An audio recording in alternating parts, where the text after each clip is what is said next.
아멘. 하나님께서는 하나님에 대하여 행한 악에 대해서 갚으십니다. 그러니까 우리 사람에 대한 존재로 나아가는 것이 아니라 하나님 앞에서 행하는 악 그대로를 갚으시는 거예요. 특별히 이제 오늘 본문의 말씀에 보면 여전히 바벨론을 향한 하나님의 그 진멸이 선포가 되고 있습니다. 이들이 왜 보복을 당하느냐, 왜 이 멸망 자리에 섰느냐. 사실 오늘 본문 11절 말씀 보면 화살을 갈며 둥근 방패를 준비하라. 여호와께서 메대 왕들의 마음을 부추기사 바벨론을 멸하시기로 뜻하시나니 이는 여호와께서 보복하시는 것 곧 그의 성전을 위하여 보복하시는 것이라. 바벨론에게 모든 것을 놔뒀습니다. 그들에게 사실 하나님의 도구였어요. 그런데 그들이 이제 교만이 차다 보니까 하나님의 성전의 기물을 다 가져가게 되고 또 회파하게 되었습니다. 하나님이 오늘 보복하는 보복은요, 하나님의 성전에 대한 보복이에요. 일전에도 한번 제가 이 말씀에 비슷한 말씀이 있었어요. 하나님의 성전이 결국 누구입니까? 지금 오늘날에 이르러서는 바로 우리죠. 우리가 곧 하나님의 거룩한 전이죠. 하나님은요, 하나님의 백성의 그 마음을 흔들어 놓는 것들에 대하여 하나님 반드시 보복하시는 분이십니다. 어느 정도냐면요, 이후에 나오는 모든 말씀들이 다 그래요. 사람들을 불러서 깃발을 들고 튼튼히 세우고 파수꾼을 세우고 복병을 매복시켜서 하나님께서 뭐라고 하십니까? 12절 하반절에 보면 이는 여호와께서 바벨론 주민에 대하여 말씀하신 대로 계획하시고 행하심이로다. 보복하시는데요. 근데 하나님은 그저 보복하지 않으십니다. 하나님 먼저 무엇을 행한다는 거예요? 말씀을 주신다는 거예요. 하나님 주신 말씀 그대로를 기억하고 그 말씀 앞에서 회개하면 하나님은 뉘우치는 그들에게, 여러분 니느웨를 기억하시죠? 요나의 그런 그 회개의 선포 안에 정말 그런 악한 자들이 완악한 자들이었는데 그들이 회개하였을 때 하나님이 그 땅을 용서하셨어요. 말씀이 먼저 임하고 말씀에 맞추어서 자기 자신을 돌아보면 하나님은 그들의 죄악을 다시 다 용서하시고 하나님께서 회복시켜 주시는 거예요. 악인들에게도 이러할진데 하나님 우리는 어떻게 했습니까? 반드시 기억하는 하나님께서 아무런 예고 없이 그렇게 치시는 게 아니에요. 하나님 계속해서 말씀을 주시는 거예요. 그 말씀대로 우리에게 먼저 주시고 우리가 그 말씀대로 따라갈 때는 복을 주시지만 말씀대로 행하지 않는, 말씀으로부터 벗어나는 그 죄의 자리에 대해서는 하나님의 징계가 있게 된다는 것을 기억하셔야 돼요. 왜 징계입니까? 오늘도 여전히 똑같지만 바벨론의 징계는요, 그 교만을 치는 징계는 정말 철저해요. 멸절입니다. 진멸입니다. 아무것도 남지 않아요. 그러나 하나님의 자녀에 대한 징계는 어떻게 되십니까? 하나님은 그것을 이 세상의 다른 나라들과 같게 하지는 않으신다는 것을 말씀하고 있는 거예요. 세상을 바라보던 것들 무엇입니까? 13절에 보면 많은 물가에 살면서 재물이 많은 자여 내 재물의 한계 곧 네 끝이 왔도다. 이 바벨론을 비유하며 얘기하는 건데 그곳에 정말 큰 강이 있지 않습니까? 유브라데스 강이 있고 티그리스 강이 있고 그 지역에 정말 물이 넘쳐나는, 고대 근동의 그 당시에는요, 물이 있는 곳에서 마음껏 물을 끌어다가 마음껏 번영하고 풍성한 삶을 누릴 수 있었고 재물이 많았습니다. 그런데 중요한 건 하나님 뭘 얘기하시는 거예요? 그 재물의 한계, 그 재물의 끝이 곧 올 것이다 라고 이야기하는 것이에요. 우리가 가지고 있는 것이 있어요. 우리가 생각하는 것이 있어요. 여러분도 저도 마찬가지입니다. 쉽게 생각하는 거 아닙니까? 돈만 있으면, 권력만 있으면, 명예만 있으면 다 할 것 같죠? 근데 여러분, 우리는 알고 있어요. 대통령이 된다고 해서 마음껏 할 수 있습니까? 역대 대통령 중에 군부 독재 빼고요. 그 이후 이제 민간인들이 이제 바로 이제 자유롭게 우리가 이제 총선을 치르고 대선을 치른 다음에 뽑았던 대통령 중에 마음껏 대통령 한 사람이 누가 있습니까? 뭘 좀 하려고 하면 여기저기서 끌어내려고 아우성하고 단 한 명의 대통령도, 심지어 미국이란 초강대국의 대통령도 아무리 자기가 마음대로 하려고 하다가도 결국엔 끌어내려짐을 당하지 않습니까? 세상의 권력에 끝이 있어요. 우리가 눈으로 봐도 5년, 그죠? 미국 8년, 아무리 길어야 8년 이상은 그곳에서 자기 이상의 일을 하지 못하는 거예요. 물질적인 사고관, 세상의 유물론적인 그런 모든 사고관에 끝이 있다는 것을 이야기하시는 거예요. 왜 그것을 보여주시는 거예요? 오늘날 우리가 자꾸 그것을 쫓아가지 말라는 거예요. 흔들리지 말라는 겁니다. 여러분, 그런데 우리는 그게 쉽지 않아요. 왜냐하면 지금 당장 눈에 안 보이고 손에 안 잡히는 하나님보다 지금 당장 내 손에 쥐어지는 돈과 내 손에 잡히는 권력과 내가 지금 날 따르는 인정과 명예가 사실은 더 눈앞에 있기 때문입니다. 그거 쉽지 않아요. 그럼에도 불구하고 성경은 계속해서, 그러니까 쉽지 않은 우리의 마음에, 계속해서 세상을 향해 나아가는 우리의 마음에 계속해서 매일매일 말씀으로 우리에게 무엇을 붙들어야 될지에 대해서 말씀하고 계시는 거예요. 14절 말씀을 보면요, 만군의 여호와께서 자기의 목숨을 두고 맹세하시되 내가 진실로 사람을 메뚜기같이 내게 가득하게 하리니 그들이 너를 향하여 환성을 높이리라 하시도다. 이제 바벨론을 향하여 많은, 이제 하나님이 뭐예요? 내가 내 이름을, 내 목숨을 두고 맹세한대요. 내가 너 멸망당할 걸 내 목숨을 걸고 내가 맹세할게. 이 얘기는 무엇입니까? 하나님 반드시 멸망시키신다는 거예요. 세상의 힘과 세상의 능력과 세상을 바라던 그 모든 마음을 하나님이 정말 진멸시켜 버리실 거라는 것을 말씀하고 있는 거예요. 신앙생활에도 마찬가지라니까요. 신앙생활을 하고 있는데도 불구하고요, 저도 그렇고 여러분도 그러지 않습니까? 저희도 막 하나님 은혜 주셨다라는 것을 무엇으로 자꾸 표현하게 되는 거예요? 하나님 은혜 주신 것을 전부 다 물질적인 부분으로 표현할 때가 되게 많아요. 생각하지 못했던 돈이 들어오거나, 생각하지 못했던 돈의 여유가 생기거나, 생각하지 못했던 권력이 들어오거나, 생각하지 못했던 세상 사람들이 좋아할 만한 것들을 같이 좋아하고, 세상 사람들이 따라갈 만한 것을 같이 따라갈 때가 있어요. 때로는요, 하나님을 믿고 하나님이 은혜 주셨다라고 이야기하는 그 은혜의 핵심이 전부 다 유물론적인, 물질적인 사고 안에서 결정지을 때가 많아요. 그게 한순간에 정말 하나님을 만나는 접촉점으로서는 정말 좋을 수 있지만, 그 마치 그것만을 계속 바라며 따라가는 거예요. 몸이 아픈 분들은요, 몸이 나아지는 모습을 보면 그게 정말 기적 같아요. 나도 그것을 따라가게 돼요. 하나님, 그래서 나도 몸을 낫게 해주세요. 하나님, 나도 몸을 낫게 해주세요라고 기도하며 나아갈 수 있어요. 근데 여러분, 정말 이 믿음의 유익은 무엇입니까? 바울이요, 정말 고질적인 병이 있었어요. 얼마나 불편하고 힘들었던지 하나님께 세 번 간절히 기도했단 말이에요. 하나님, 저 병 낫게 해주세요. 그런데 뭐라고 이야기하십니까? 약할 때 네가 강합니다. 네 은혜가 내게 족하다. 연약한 가운데 있다 보니까 네가 나를 찾는 것, 그것이 너에게 복일 수 있다라고 이야기하는 바울을 보면 어쩌면 우리가 기도하고 낫고 기도하고 건강해지고 하나님 섬겼더니 내 모든 것들이, 내 모든 문제가 해결되었다. 이러한 기적의 역사들이 하나님 분명 그런 일을 하십니다. 그런데요, 너무나 우리가 믿음을 놓고 정말 믿음 안에서 그런 쪽으로만 가다 보면 어떤 문제가 생기게 됩니까? 내가 안 그렇잖아. 여러분 그러세요? 내가 안 그런데 자꾸 그런 사람들 보면 어떤 생각이 들어요? 내 믿음이 없는 건가? 하나님 나를 사랑하지 않는 건가? 왜 나만 이렇게 살아야 되는 건가? 여러분 그것이 아니에요. 이 믿음은요, 반드시 그 세상의 한계를 인정하고 이 세상에 끝이 있다는 것들, 우리가 지금 와, 저 하나님이 저 사람과 함께 하시네, 야, 저 사람은 정말 하나님의 사람이네 라고 했던 모든 것들도 우리가 인생을 딱 끝나는 그 순간에 아무것도 아닌 걸로 다, 그 하나님 그때 받으시는 게 무엇이에요?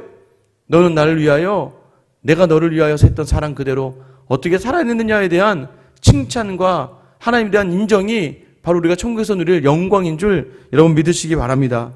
그걸 놓치는 순간 세상의 승리의 환호를 듣게 되는 거예요. 왜요? 나보다 더 뛰어난 사람들을 듣게 되는 거예요. 여러분 만족이 어디 있습니까? 만족이.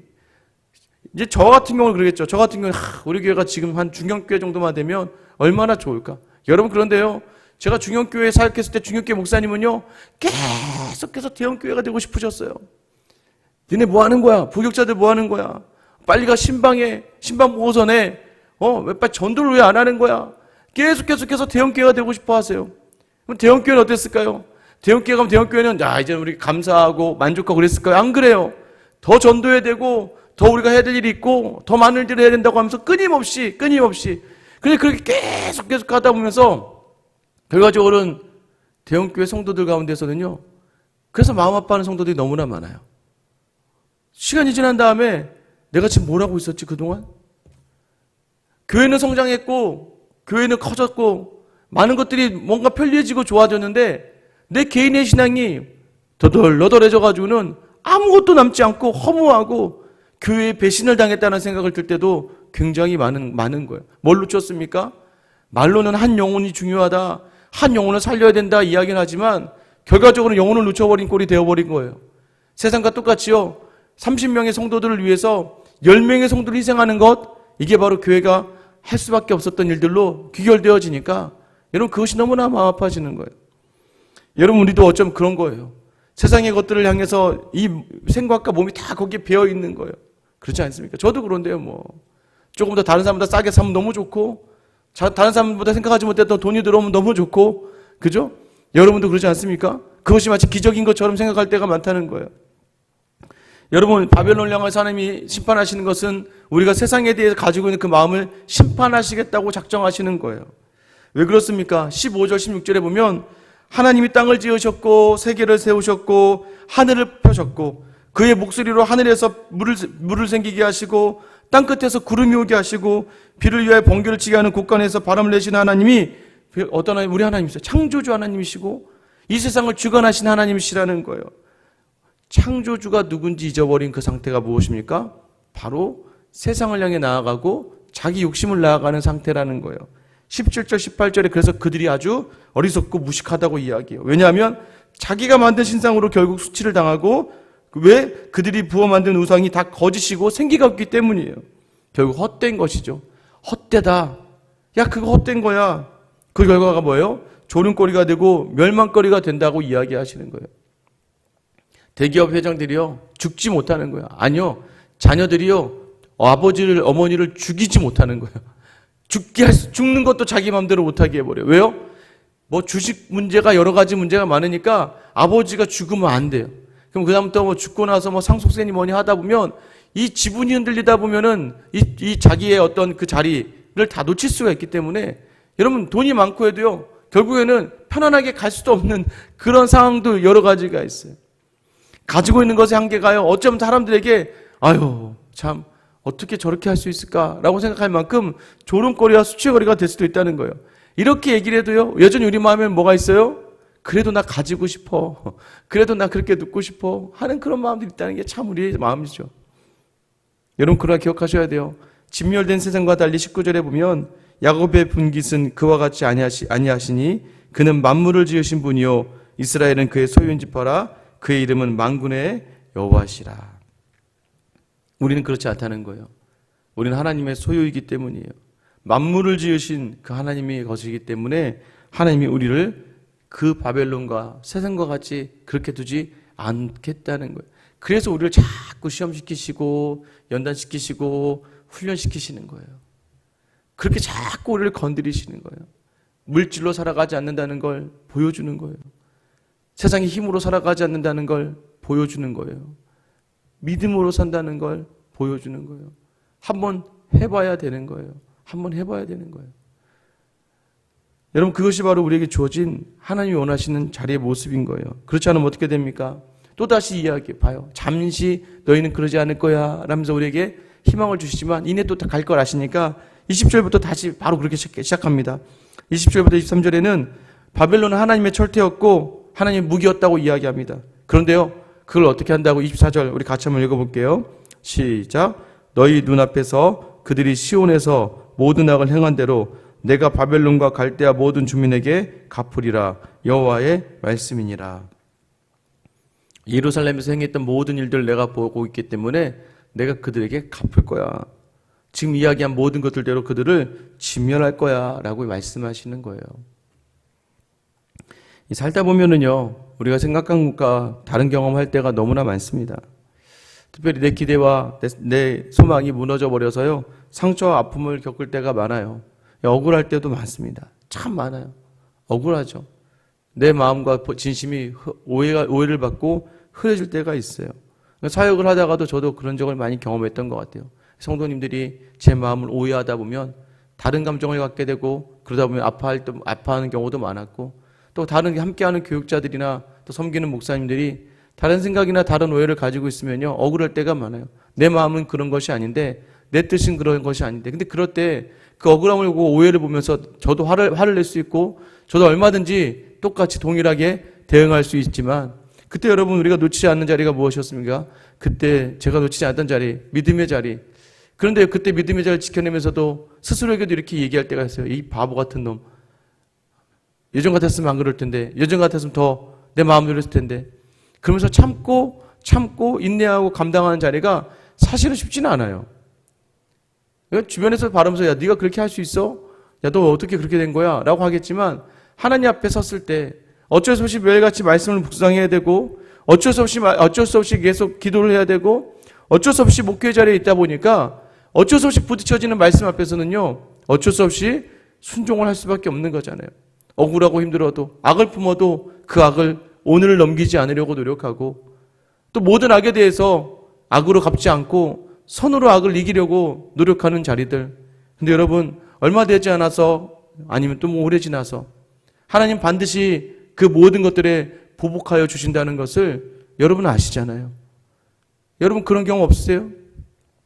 억울하고 힘들었을 때 믿음으로 좀 감당해내고 믿음으로 하나님 앞에서 하나님만 바라보며 견디고 있었을 때 하나님은요 반드시 하나님께서는 그 모든 일에 대해 악에 대하여 보복하세요. 그래서 믿음이 이겼다는 걸 알려주세요. 여러분 그 은혜가 여러분에게 있게 되기를 간절히 소망합니다. 오직 하나님 앞에서 정직하게 서 있는 그 시간, 그 때로는 그래서 오늘이 억울함이 있고 서울함이 있고 또 때로는 흔들림이 있어서 이게 될까 하는 그러한 불안도 있고 염려도 있겠지만 그럼에도 불구하고 오늘도 여전히 세상이 우리를 넘어뜨리려고 하고 세상이 우리를 유혹하고 있어요. 돈의 유혹 속에서, 물질의 유혹 속에서, 권력의 유혹 속에서 계속해서 우리를 흔들어 놓을 때가 있어요. 근데 여러분 기억하십시오. 그 모든 것들에 넘어가지 마세요. 왜요? 그거는 헛된 것이요 고만 없어질 것이기 때문입니다. 그것들이요 우리의 행복을 보장해 주지 않아요. 우리의 평강을 보장해 주는 것이 아니에요. 라면을 먹더라도 좋은 부부관계에서 먹으면 그렇게 맛있을 수밖에 없어요. 그러나 아주 맛있는 스테이크를 썬다 할지라도 정말 감정적인 부부관계 속에서는 그것은 입에 들어가도 맛을 느끼지 못할 정도의 고통일 수 있어요. 여러분 이왕이면 여러분의 삶의 자리가 정말 하나님이 원하시는 자리가 되어서 나와 내가 속한 모든 곳에서 믿음으로 감당해내며 믿음이 행하는 그 놀라운 역사를 맛볼 수 있는 하나님 반드시 갚으리라. 하나님은 갚으시는 분이세요. 그 하나님을 신뢰하시며 오늘도 여전히 억울하고 힘들어도 믿음으로 견디시고 인내하시고 서운하고 조금 마음이 아파도 하나님이 갚아주신다는 거 하나님은 아시니까 그 하나님이 반드시 여러분에게 갚아줄지 믿으며 이겨내는 귀한 하루가 되시길 예수님의 이름으로 축원합니다. 이제 같이 기도하실게요. 여전히 흔들려요. 맞아요. 여전히 흔들리고요. 여전히 우리의 자리가 불안합니다. 그럴 때마다 오늘 말씀을 기억하세요. 하나님은 반드시 갚으시는 분이시다. 여러분 인생을 돌아보세요. 하나님이 갚아주신 건 많잖아요. 믿음으로 감당했을 때 주셨던 은혜 있지 않습니까? 그 은혜가 있는데 왜 또 흔들리세요? 왜 또 주저하시고 낙심하십니까? 우리 하나님은 우리의 기도와 하나님을 향한 우리의 결단을 그저 땅에 두고 있는 분이 아니시고 반드시 삶으로 갚아주시며 하나님의 살아계심을 알게 하셔서 그래서 우리가 기도할 때마다 살아계신 하나님이라고 기도하는 것 아니겠습니까? 오늘 그 하나님만 온전히 신뢰하며 나아가는 억울하고 지치고 힘들어도 반드시 갚으시는 그 하나님을 온전히 신뢰하며 나아가는 하루가 되게 해달라고 기도해 주시고요. 위드 코로나의 자리에 있습니다.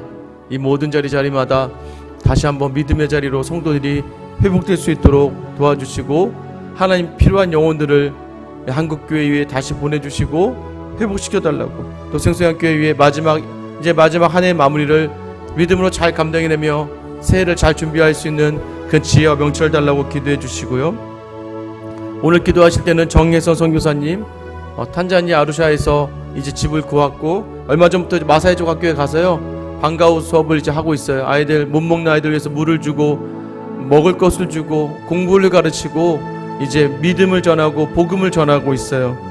특별히 이제 사무실을 계약하는 과정에 있고 모든 자리 하나님께서 선하게 인도해 달라고 그 기쁨을 지금 누리고 있는 그 기쁨을 땅에 떨어지지 않게 해달라고 오늘 시간 나와 한국교회와 우리 생수양교회 그리고 정혜선 교사님을 위해서 우리 주님 이름 부르며 기도하며 나아갑니다.